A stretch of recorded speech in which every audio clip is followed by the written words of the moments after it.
ओम ज्ञानानंदमयं देवं निर्मलं स्फटिकाकृतिम् आधारं सर्वविद्यानां हयग्रीवम् उपास्महे। आइए आज हम वर्ण संज्ञा के विषय में पढ़ते हैं। तो देखिए वर्ण संज्ञा किसे कहते हैं। यदि हम शास्त्रों में जाएं तो वर्ण संज्ञा ऐसा कह करके कोई शीर्षक नहीं मिलता, फिर भी समझाने के लिए हमारे आचार्य क्या कहते हैं, इसे वर्ण संज्ञा कहते हैं। क्या कहते हैं? इसे वर्ण संज्ञा कहते हैं। ठीक, तो पहला है स्पर्श संज्ञा, दूसरा है अंतस्थ संज्ञा, तीसरा उष्म संज्ञा और चौथा है स्वर संज्ञा। ठीक, तो ठीक है। अब सबसे पहले स्पर्श संज्ञा बोले। क्या बोला? स्पर्श संज्ञा, दूसरा अंतस्थ संज्ञा, तीसरा उष्म संज्ञा और चौथा स्वर संज्ञा। ठीक, तो स्पर्श संज्ञा किसे कहते हैं? तो पंक्ति देखिए, लघु कौमुदी मिल जाएगी। कादयो माँ वसाना स्पर्शाः क आदयः। इसका यदि मुख्य कैसे बनेगा देखो, क आदयः और म अवसानाः। क्या बन जाएगा? म अवसानाः स्पर्शाः।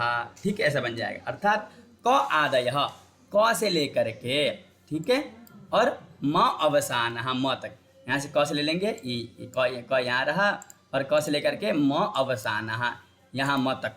ये क्या हो जाएंगे? स्पर्शाः, अर्थात स्पर्श संज्ञकाः। स्पर्शाः माने क्या बोलेंगे? कर देंगे स्पर्श संज्ञकाः। ठीक, ऐसा अर्थ हम यहाँ पर ले लेंगे, अर्थात इनकी स्पर्श संज्ञा होती है। कोई भी सीधा पूछो तो क्या लेना है? क से लेकर म तक। कोई सामान्य प्रश्न करेगा, कैसे प्रश्न करेगा? ध की कौन सी संज्ञा है, ध की कौन सी संज्ञा है, तो हमें क्या बोलना है? ध की स्पर्श संज्ञा है। बोले क्यों? तो हमें प्रमाण बताना है।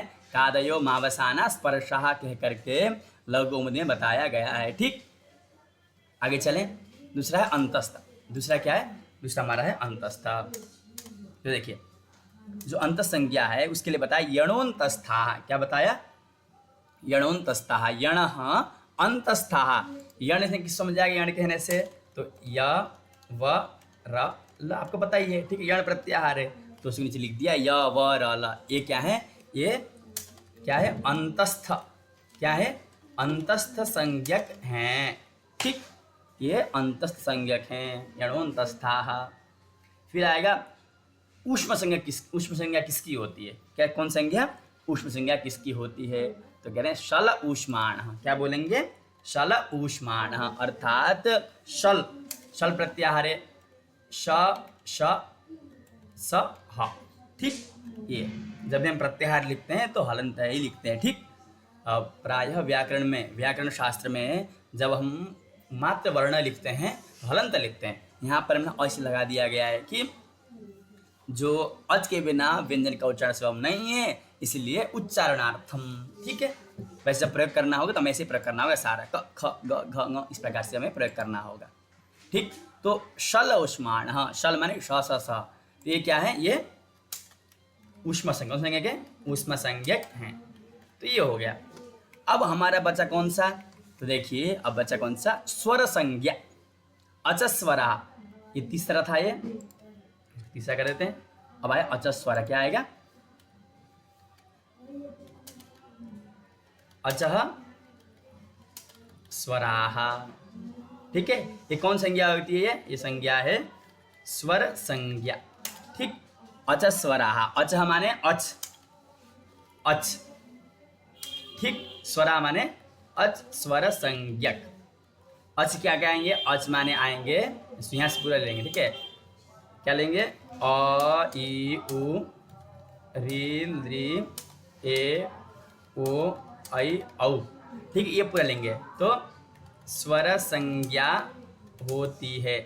तो ये पूछ सकता है ना कि भाई अच को स्वर क्यों कहते हो? तो यहाँ कह सकते हो स्वराः, इसको हम स्वर संज्ञा कहते हैं। शिक्षा ग्रंथ में भी है। ठीक, व्याकरण शास्त्र, यदि व्याकरण में कहाँ पर है कोई पूछेगा तो शिक्षा शास्त्र में कह सकते हैं, नहीं व्याकरण में बताओ बोलेगा तो हम लघु कौमुदी अथवा सिद्धांत कौमुदी में से कह सकते हैं। तो ये आपको इतना ध्यान देना है कि यहाँ पर किसकी स्वर संज्ञा हो रही है, किसकी उष्म संज्ञा हो रही है, और किसकी अंश संज्ञा हो रही है, किसकी स्पर्श संज्ञा हो रही है। तो सबसे आसान है स्पर्श संज्ञा ट्रिक लगाइए। यहाँ पर जो स्पर्श संज्ञा होगी वो क से म तक की होगी। और ये याद कर ले, यणोन्तस्थः, यण अंतस्थ संज्ञक होती है। ठीक है, प्रत्याहार कैसे बनता है इसको भी आप देख सकते हैं कि प्रत्याहार कैसे बनाना, इसके लिए आपको प्रत्याहार आना चाहिए।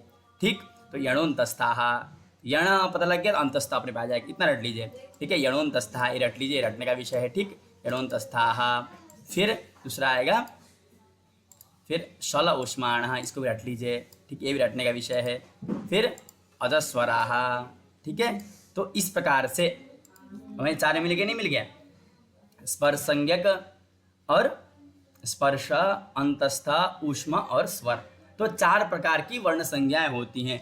इन्हीं के आधार में ही जब आभ्यंतर और बाह्य प्रयत्न करते हैं, क्या करते हैं, जब हम आभ्यंतर और बाह्य प्रयत्न करते हैं वहां पर करते हैं क्या, स्पृष्टम प्रयत्नम स्पर्शानाम, करते हैं, क्या करते हैं, स्पृष्टम प्रयत्नम स्पर्शानाम, अर्थात स्पर्श संज्ञक वर्ण होते हैं उनका स्पृष्ट प्रयत्न होता है, आभ्यंतर प्रयत्न, ठीक। ऐसा करके हम आगे बढ़ते हैं। तो आज हमने वर्ण संज्ञा के विषय में पढ़ा। आशा करता हूँ यह आप सभी को समझ में आया होगा। यदि आप कहीं पर भी जिज्ञासा हो आप अवश्य पूछ सकते हैं। अभी के लिए इतना ही। ओम पूर्णमदः पूर्णमिदं पूर्णात् पूर्णमुदच्यते पूर्णस्य पूर्णमादाय पूर्णमेवावशिष्यते। ओम शांति शांति शांति।